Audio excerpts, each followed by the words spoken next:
And now, tile roofs don't last forever unless they're installed correctly. It's all about the installation. Wayne Sorensen from Topline Roofing is here to explain the truth about cracks and failures in tile roofs. Wayne, how are you? Good.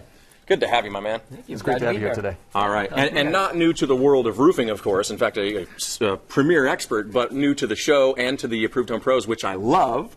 And, Sean, I know that you, being in for Greg, you wanted to talk about tile roofs and the important of how the installation process happens. Yeah, absolutely. Number one, let me say that we've been wanting Wayne to be a part of the network for a long time. His reputation precedes him. He's one of the most well-respected roofers in the marketplace. But a lot of people have a misconception about tile roofs and the waterproofing and how long they last. So Wayne has some really great insight into that we want to share about how tile roofs should be installed and how they can last much longer than you think. It'll make quite a difference. Yeah, we're going to get into that. But real quick, a free inspection you can get actually before the rainy season. Make sure that you check it out. Give them a call. The number's on your screen, and we're going to give that number once again. But we want to get into the truth about tile roof leaks. Yeah, before the rainy season is a key. You don't want those blue tarps out there. That's a right. problem. You're going to start a business with that, right? Yeah, let's talk about that later. So, Wayne, we were talking before we went on the air, and you kind of got into the tile roof world a little bit backwards from the way people normally do. Often they start with the installations and then get into repair, but you started on the repair side. They give you a unique insight a little bit. Talk a little bit about that. Yeah, I always say I learned roofing backwards, particularly in the tile industry.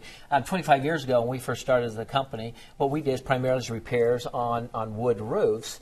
And we learned to think like water and solve problems. And so when somebody first asked me, one of my clients asked me to try to solve a tile roof problem they had other roofers try to fix it, and they couldn't.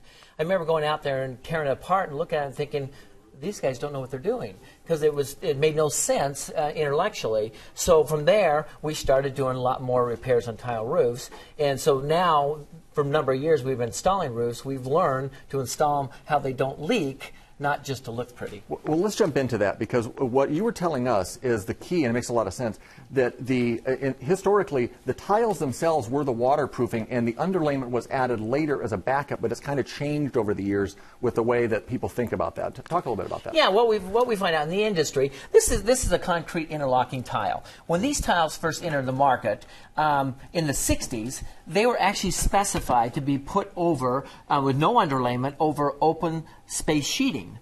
And they actually worked. I've been on numerous of homes in this county that were installed like this, and they never had problems unless there was a broken tile.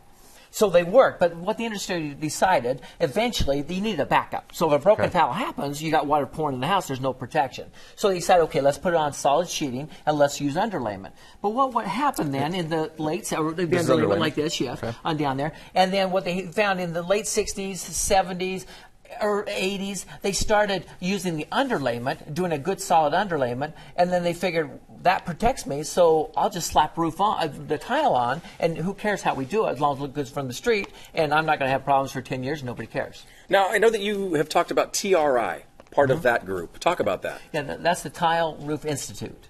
And they're an organization that started in the, believe the early 70s, and they saw this decline in the tile reputation because people were installing them so poorly. They wanted to develop a standard. And what they've done in last 10, 15 years, they've developed a manual, which is the minimum standard for tile roofs. And this now is the building code. So, if you do a tile roof, it should meet this standard by the minimum. And then they allow certifications for installers that can come and can take a class and learn how to do it properly. So this is helping people, roofers, understand how to really install them with the proper waterproofing. I want to get back to this because I think it's a key.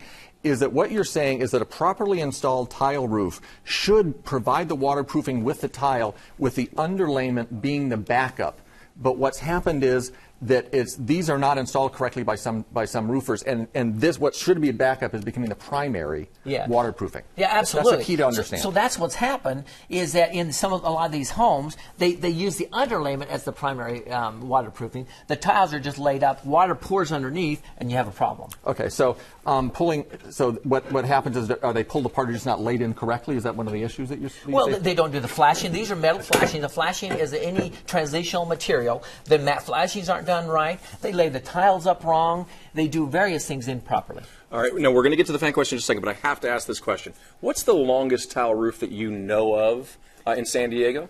Well, I've been on roofs in Old Town or North Park, areas like that. They're built in the 30s, and they're actually the same clay tile roof. It's not concrete, but clay tile roof that was put on in the 30s. So they can last a very long time. That is huge. Yeah, that's amazing, and it's not because oftentimes people are having to repair their tile in just 15 years, but they can last forever. All right, we have a fan question. They write, I have heard we need an annual roof inspections, but isn't that really just a way roofers can get a foot in the door to sell me things I may not need? Let me jump in on this before you answer the question, because this is a thing that we get feedback on and questions from our viewers all the time. People are afraid with these things we recommend as annual inspections to invite the contractor in because they're afraid there's a foot in the door for people to sell something they do not need. With top-line roofing, you're never going to experience that, but that is a concern people have. But we'll talk about the inspections and coming in. Yeah, it is a legitimate concern because I'm surprised how many times we go to someone's home and they say, the roofers come by, it's a 20-year-old tile roof, you have to take it apart and relay the underlayment and put the tile back down. It doesn't make sense a lot of times. They just need some maintenance. And then their roof hopefully will last another 20, 25 years. So before the rainy season, it's already started to rain, happens, you need to call Top Line Roofing out, get them out to do a roof inspection, tile or any type of roof, and for our viewers, you're doing a free inspection, which is, I think, huge.